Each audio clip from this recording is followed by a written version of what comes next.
അധ്യായം 11. എന്നാൽ ദൈവം സ്വജനത്തെ തള്ളിക്കളഞ്ഞുവോ എന്ന് ഞാൻ ചോദിക്കുന്നു. ഒരു നാളുമില്ല.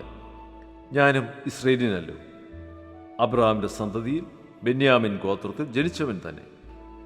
ദൈവം മുന്നറിഞ്ഞിട്ടുള്ള തൻ്റെ ജനത്തെ തള്ളിക്കളഞ്ഞിട്ടില്ല. ഏലിയാവിൻ്റെ ചരിത്രത്തിൽ തിരുവെഴുത്ത് പറയുന്നത് അറിയുന്നില്ലേ? അവൻ ഇസ്രയേലിന് വിരോധമായി, കർത്താവേ, അവർ നിന്റെ പ്രവാചകന്മാരെ കൊന്നു, നിന്റെ യാഗപീഠങ്ങളെ ഇടിച്ചു കളഞ്ഞു, ഞാൻ ഒരുത്തൻ മാത്രം ശേഷിച്ചിരിക്കുന്നു, അവർ എനിക്കും ജീവഹാനി വരുത്തുവാൻ നോക്കുന്നു എന്ന് ദൈവത്തോട് വാദിക്കുമ്പോൾ അവന് അരുളപ്പാടുണ്ടായതെന്ത്?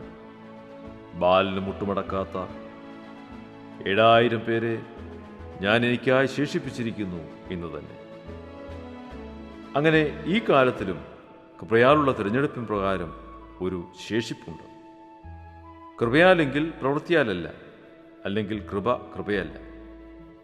ആകയാൽ എന്ത്?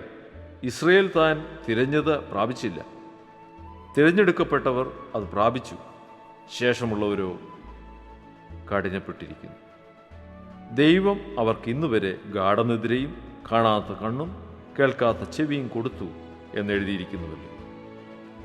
അവരുടെ മേശ അവർക്ക് കെണിയും കുടുക്കും ഇടർച്ചയും പ്രതികാരവുമായി തീരട്ടെ.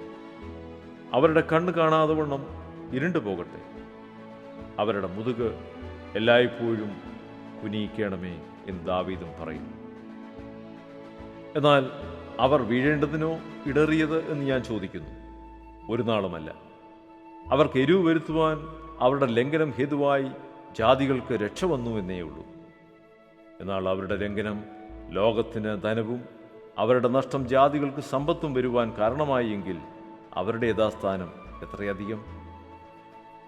എന്നാൽ ജാതികളായ നിങ്ങളോട് ഞാൻ പറയുന്നത്, ജാതികളുടെ അപ്പോസ്തലനായിരിക്കിയാൽ ഞാൻ എൻ്റെ സ്വജാതിക്കാർക്ക് വല്ലവിധേനയും സ്പർദ്ധ ജനിപ്പിച്ച് അവരിൽ ചിലരെ രക്ഷിക്കാമെങ്കിലോ എന്ന് വെച്ച് തന്നെ ഞാൻ എൻ്റെ ശുശ്രൂഷയെ പുകഴ്ത്തുന്നു. അവരുടെ ഭ്രംശം ലോകത്തിൻ്റെ നിരപ്പിന് ഹേതുവായി എങ്കിൽ അവരുടെ അംഗീകരണം മരിച്ചവരുടെ ഉയർപ്പെന്നല്ലാതെ എന്താകും? ആദ്യഫലമായി അർപ്പിക്കപ്പെടുന്ന ധാന്യമാവിൻ്റെ അംശം വിശുദ്ധമെങ്കിൽ അത് മുഴുവനും അങ്ങനെ തന്നെ. വേറെ വിശുദ്ധമെങ്കിൽ കൊമ്പുകളും അങ്ങനെ തന്നെ. കൊമ്പുകളിൽ ചിലത് ഒടിച്ചിട്ട് കാട്ടൊലിവായ നിന്നെ അവയുടെ ഇടയിൽ ഒട്ടിച്ചു ചേർത്ത് ഒലിവുമരത്തിൻ്റെ ഫലപ്രദമായ വേരിന് പങ്കാളിയായി തീർന്നുവെങ്കിലോ? കൊമ്പുകളുടെ നേരെ പ്രശംസിക്കരുത്. പ്രശംസിക്കുന്നുവെങ്കിൽ നീ വേരിനെയല്ല, വേര് നിന്നെ അത്ര ചുമക്കുന്നുവെന്ന് ഓർക്കാം. എന്നാൽ എന്നെ ഒട്ടിക്കേണ്ടതിന് കൊമ്പുകളെ ഒടിച്ചു കളഞ്ഞുവെന്ന് നീ പറയും. ശരി, അവിശ്വാസത്താൽ അവ ഒടിഞ്ഞുപോയി.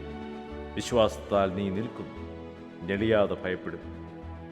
സ്വാഭാവിക കൊമ്പുകളെ ദൈവം ആദരിക്കാതെ പോയെങ്കിൽ നിന്നെയും ആദരിക്കാതെ വന്നേക്കും.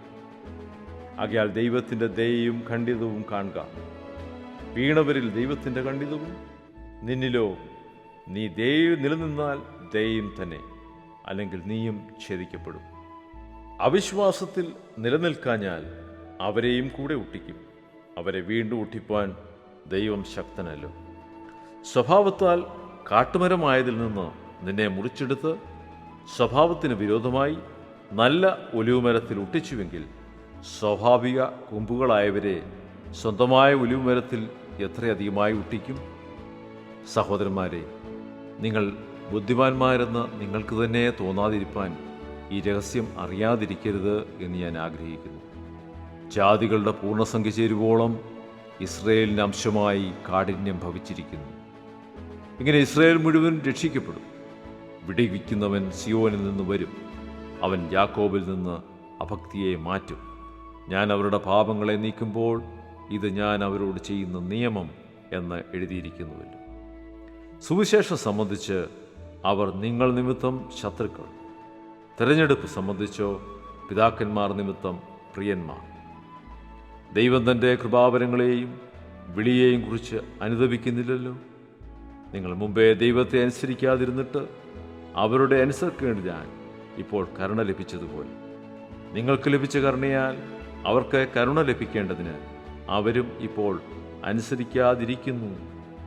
ദൈവം എല്ലാവരോടും കരുണ ചെയ്യേണ്ടതിന് എല്ലാവരെയും അനുസരണക്കേടിൽ അടച്ചു കളഞ്ഞു. ഹാ, ദൈവത്തിൻ്റെ ധനം, ജ്ഞാനം, അറിവ് എന്നിവയുടെ ആഴമേ! അവൻ്റെ ന്യായവിധികൾ എത്ര അപ്രമേയവും അവൻ്റെ വഴികളെത്ര അഗോചരവുമാകുന്നു. കർത്താവിൻ്റെ മനസ്സറിഞ്ഞവനാർ? അവന് മന്ത്രിയായിരുന്നവനാർ? അവന് വല്ലതും മുമ്പേ കൊടുത്തിട്ട് പ്രതിഫലം വാങ്ങുന്നവനാർ? സകലവും അവനിൽ നിന്നും അവനാലും അവങ്കിലേക്കുമാകുന്നുവല്ലോ. അവന് എന്നേക്കും മഹത്വം. ആമേൻ.